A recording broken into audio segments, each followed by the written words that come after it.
Hola, el tema que les voy a presentar el día de hoy son leyes de Kirchhoff.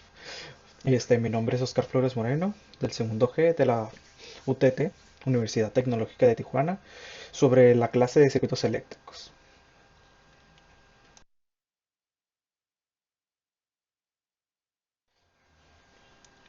Primera ley de Kirchhoff o ley de nodos.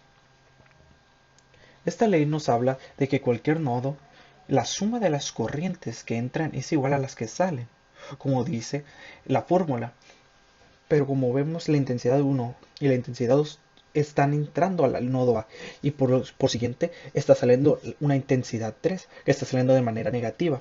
Entonces dice que la suma de las corrientes que pasarán por el nodo es igual a cero. Entonces la suma de las corrientes es igual a cero. Como se nota, aquí hice una ejemplificación más gráfica. El nodo A, la intensidad uno más la intensidad 2 menos la intensidad 3 es igual a cero.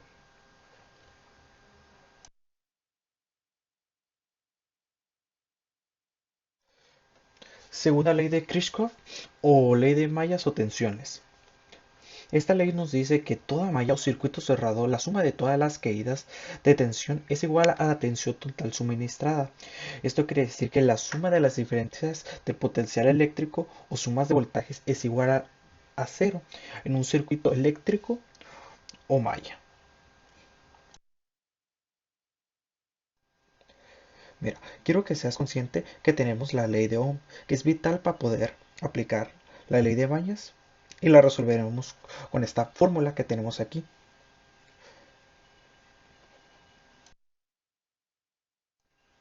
Mira, todas las caídas de tensión son generadas por las resistencias, que es lo mismo que el sumatorio de los voltajes, y así lo resolveremos el ejercicio.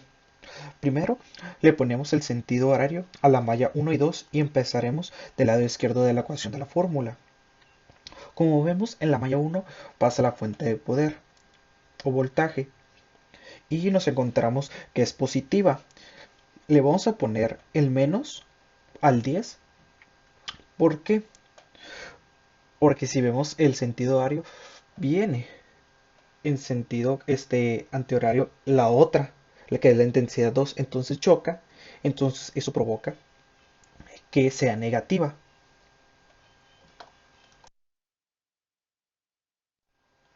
Si ves, ya no nos encontramos más con fuentes de voltaje, entonces nos pasaremos al de la parte derecha de la ecuación y es igual a las corrientes. Y checando el sentido horario, nos damos cuenta que la intensidad uno sale un 8 que se va a multiplicar por la intensidad uno, o sea, R por X. Y vemos que el 30 aquí está pasando por la intensidad 2. Por lo tanto, hacer sentido horario pasa de manera negativa porque está chocando.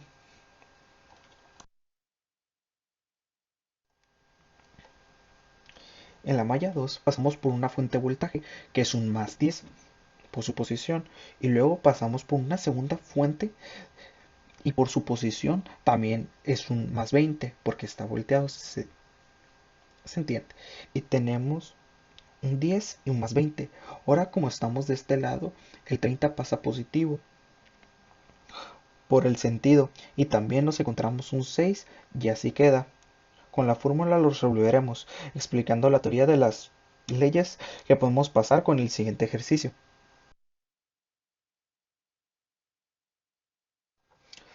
Hola, este es el paso uno, que el paso uno es determinar la polaridad de las fuentes de voltaje.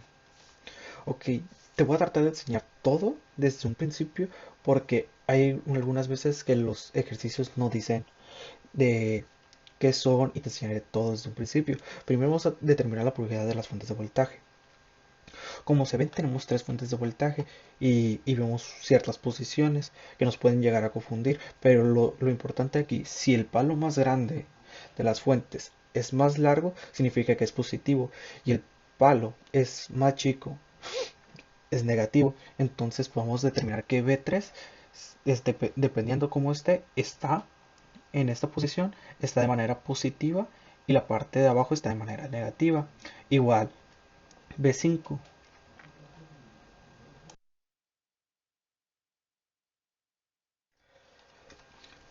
Paso número 2. Asignar las intensidades y sus sentidos a los nodos. Pero vamos a ubicar los nodos que son las ramificaciones. Tiene que tener tres para poder considerarse como un nodo. Y entonces tenemos el nodo A que vamos a considerar para este ejercicio. Y te preguntarás por qué no vamos a considerar el nodo B. Si se ve, está en la parte más baja y está conectado hacia la Tierra, entonces no puede ser considerado como uno. Ok, ahora pasaremos con las intensidades que vamos desde el primer extremo, donde se ve la intensidad número uno, donde está pasando el, el primer fuente de voltaje. Te recomiendo que dibujes las intensidades de positivo o negativo en base a las fuentes y así con las direcciones de las intensidades se podrá hacer de una mejor manera al momento que resuelvas el ejercicio.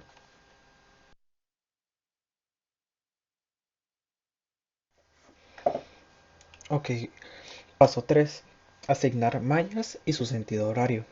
Como vemos, hay como podría decir, tres cuadros. Un cuadro muy grande que encierra dos cuadros y un par de cuadros.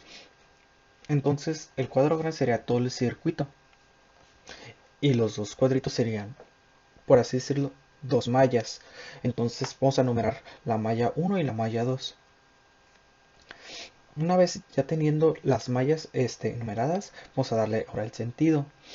Siempre recomiendo utilizar el sentido horario. ¿Por qué? Porque ya vas con las intensidades y es más fácil calcularlo, porque es lo que usamos día con día.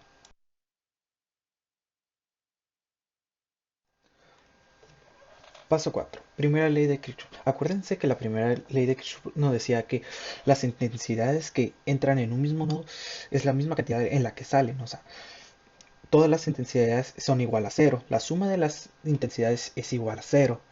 Entonces, como vemos en el ejercicio, la intensidad uno y la intensidad 2 se meten al nodo A y se suman. Entonces, vamos, nodo A es intensidad uno más intensidad 2 y la intensidad 3 sale. Entonces, por consecuente, se resta porque está saliendo.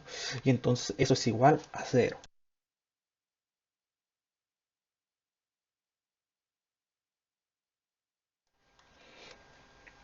Paso 5, segunda ley de Kirchhoff. Ok, ahora vamos a sumar la sumatoria de intensidades por las resistencias que dan igual a cero. Entonces, vamos a sacar todos los valores de la primera malla y los de la segunda malla. Como ya sabes identificar las mallas, la 1 y la 2, y los vamos a sacar mediante el horario. Entonces, primero vamos a ubicar los voltajes, que es el 4 y el voltaje V5, que es el 3. Entonces nos damos cuenta que por el horario, el 4 y el 3 está uno en positivo y otro se encuentra en manera negativa. Entonces es 4 menos 3. Entonces ahora vamos a pasar de la fórmula del lado derecho, que nos encontramos con solo dos resistencias. La primera, como vamos de zona horario, entonces encontramos la primera resistencia que es 2, entonces la ponemos de manera positiva y como choca la resistencia número 3 que es 4, entonces en la corriente es 4 y 2, entonces esa choca, entonces va a poner como resta en automático y entonces queda 1 igual a 2 y 1 menos 4 y 2. Ok, ahora comenzaremos la malla 2 con las fuentes de voltaje. En primera instancia vemos la voltaje 3 y voltaje 5. Los vamos a poner en automático en positivos porque como están acomodados y como va en base la zona horaria, son positivos. Igual con las resistencias nomás se van a sumar. Entonces 2 y 3 más 1 y 3 más 4 y 2 dan igual a 8. Es igual a 3 intensidad 3 más 4 intensidad 2.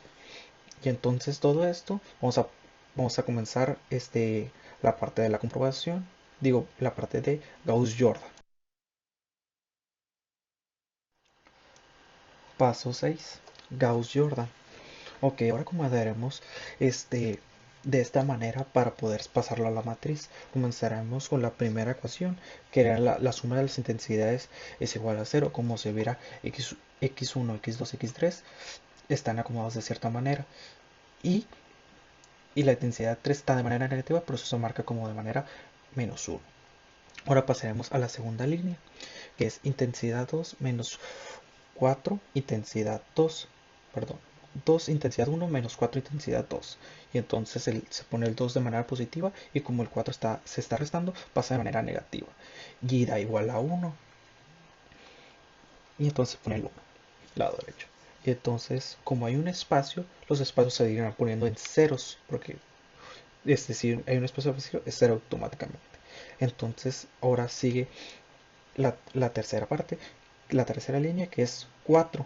Y como en esta parte 4 no se está restando, entonces pasa positivo, entonces se pone 4. Y luego más intensidad 3, que pasa 3 igual a 8.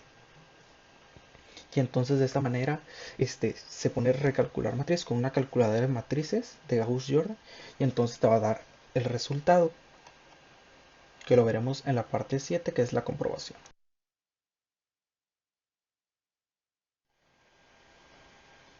Ok, paso 7, que es comprobación. La solución nos la marca la calculadora de Gauss. Entonces nos dice que la intensidad 1 es 1.5, la intensidad 2 es 0.5 y la intensidad 3 es 2. Y entonces, como vemos en Multisim, que saqué el botón de amperaje cuando pones a rodar el circuito, la simulación, te arroja los datos y como se ve, están correctos y exactos. Entonces ahí damos cuenta que todos nuestros pasos que seguimos fueron correctos y entonces, y siguiendo estas normas que les dije y todo, no hay ninguna razón para que los pasos, mejor dicho, que los datos obtenidos sean incorrectos.